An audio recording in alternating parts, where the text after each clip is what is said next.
महादेव, राधे राधे, जय श्री राम। मैं आशा करता हूं आप सब ठीक होंगे, स्वस्थ होंगे और अपनों का ख्याल रख रहे होंगे, साथ ही खुद भी पॉजिटिव होंगे और आसपास के लोगों को भी पॉजिटिव रख रहे होंगे। आज आपके लिए मैं आचार्य राजकुमार कुछ ऐसा लेकर हाजिर हुआ हूं कि केतु क्यों है मोक्ष का कारक। जानिए सभी भावों में इसके होने वाले फल क्या क्या है, उसके बारे में विस्तार से बताएंगे आपको। वैदिक ज्योतिष में केतु को अलगाव, ज्ञान, रहस्य, ध्यान और सबसे महत्वपूर्ण वैराग्य के कारक के लिए माना जाता है। केतु कर्म का प्रतिनिधित्व करता है, यह हमारे पिछले जन्म के कर्मों के फल को दर्शाता है। कुंडली में केतु जहां बैठता है उस क्षेत्र को प्रभावित करता है और जहां अपने पिछले कार्यों के बारे में फल प्राप्त करते हैं। केतु मोक्ष या ज्ञान की ओर झुकाव का प्रतिनिधित्व करता है, लेकिन मोक्ष तभी प्राप्त किया जा सकता है जब आप पश्चाताप कर चुके हो और पिछले कर्मों के कारण हुए दुखों का सामना कर चुके हो। कुंडली में केतु भाव जीवन का वह क्षेत्र है जहां आपको अपने प्रकाश के अंतिम लक्ष्य की ओर बढ़ने के लिए पीड़ा और कष्ट से गुजरना पड़ता है। यह वह जगह है जहां आपको भ्रमपूर्ण संतुष्टि को त्यागने की जरूरत है और भाव द्वारा प्रतिनिधित्व की जानने वाली भौतिक सुख सुविधाओं से खुद को अलग करना होता है। केतु व्यक्ति को उस स्थान से अलग कर देता है जो उसके भाव स्थान से मिलने वाले फलों को दिखाता है। अगर केतु दूसरे या 11वें भाव में स्थित है तो व्यक्ति धन से संबंधित मामलों में बहुत कम या कोई दिलचस्पी नहीं लेता। किसी तरह व्यक्ति जीवन के इस क्षेत्र को कंट्रोल नहीं कर पाता, लेकिन इसका मतलब यह नहीं है कि व्यक्ति धन से वंचित हो जाएगा। वह एक धनी व्यक्ति हो सकता है, लेकिन हो सकता है कि उसका अपनी संपत्ति पर नियंत्रण यानी कंट्रोल या आसानी से धन का लाभ न उठा पाए। ऐसा व्यक्ति अपने संसाधनों को बुद्धिमानी से निवेश करने के लिए इच्छुक नहीं हो पाता है। इस प्रकार केतु का जो भी भाव होता है वह जहां भी बैठा होता है उस स्थान को मौजूद फलों को पाने में आत्मिक रूप से संतुष्ट नहीं हो पाता। व्यक्ति की कुंडली में केतु जिस क्षेत्र का प्रतिनिधित्व करता है उस क्षेत्र में व्यक्ति को सबसे अधिक अनिच्छा और वैराग्य का सामना करना पड़ता है। व्यक्ति उस भाव के प्रभावों से घिरा हुआ महसूस करता है, लेकिन फिर भी अलग नहीं हो सकता है। इस तरह से भ्रम, मानसिक अशांति और संघर्ष का सामना करना पड़ता है। जिस भाव से केतु ज्यादातर जुड़ा हुआ है वहां व्याकुलता और हताशा व्यक्ति को उस भाव के मामले से अलग कर देती है। उचित रूप से फल नहीं मिल पाता है। वैदिक ज्योतिष में केतु का महत्व एक पुरानी कथा के अनुसार हिरण्यकश्यप की पुत्री सिंहिका का विवाह विप्रचिति से हुआ था। उसने स्वरभानु नाम के एक राक्षस को जन्म दिया। स्वरभानु देवों की तरह अमर होना चाहते थे। उन्होंने देवताओं और राक्षसों के बीच युद्ध के दौरान खुद को देव के रूप में छिपा लिया।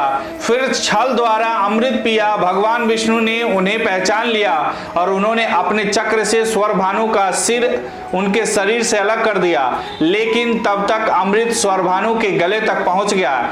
इसलिए सिर वाला हिस्सा राहु के रूप जाना जाने लगा, जबकि दूसरे आधे हिस्से को केतु कहा गया। इसी कारण केतु को मोक्ष का कारक ग्रह कहा जाता है। केतु को कई अलग अलग नामों से जाना जाता है, जैसे ध्वज, शिखी और राहु पूछ।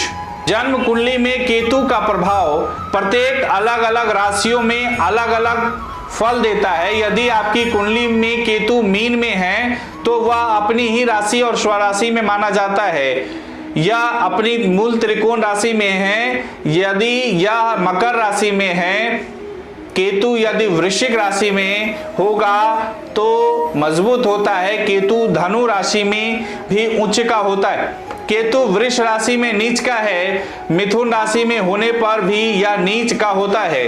केतु की यह स्थिति उच्च अवस्था के ठीक विपरीत होती है।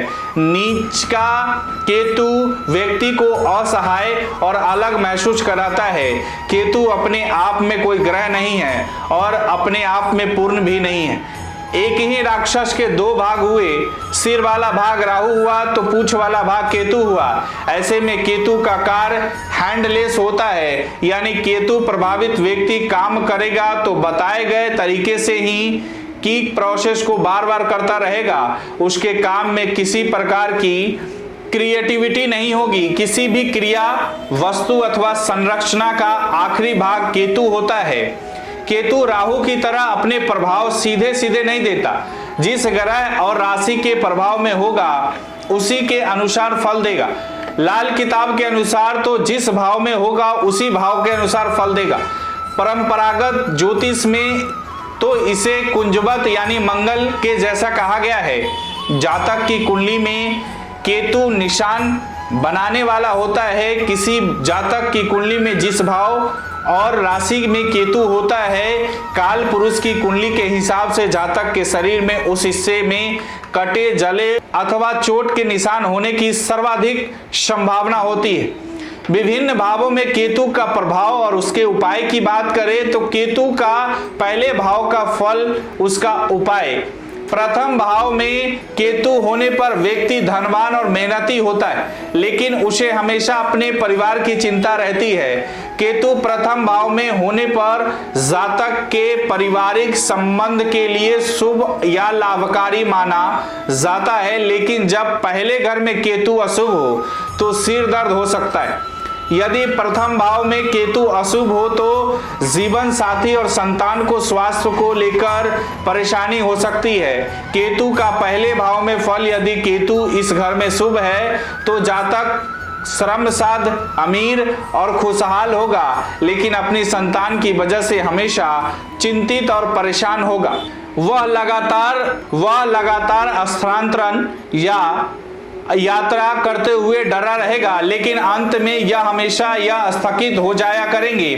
जब वर्ष कुंडली में केतु पहले घर में आता है तो जातक के घर पुत्र या भतीजे का जन्म हो सकता है। लंबी यात्रा भी हो सकती है। सूर्य की उच्चता के कारण ऐसा जातक हमेशा अपने माता पिता और गुरुजनों के लिए फायदेमंद होगा। यदि पहले घर में केतु अशुभ हो तो जातक सिर दर्द से परेशान रहेगा या पीड़ित रहेगा।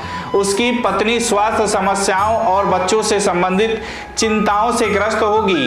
यदि दूसरा और सातवां घर खाली हो तो बुध और शुक्र के बुरे परिणाम देते हैं। बिना फायदे के स्थानांतरण और यात्रा होगी। यदि शनि नीच का हो यह पिता और गुरु को नष्ट करेगा। यदि सूर्य 7वें और 8वें स्थान में हो तो पोते के जन्म के बाद स्वास्थ्य खराब रहेगा। सुबह और शाम के समय भीख नहीं देनी चाहिए।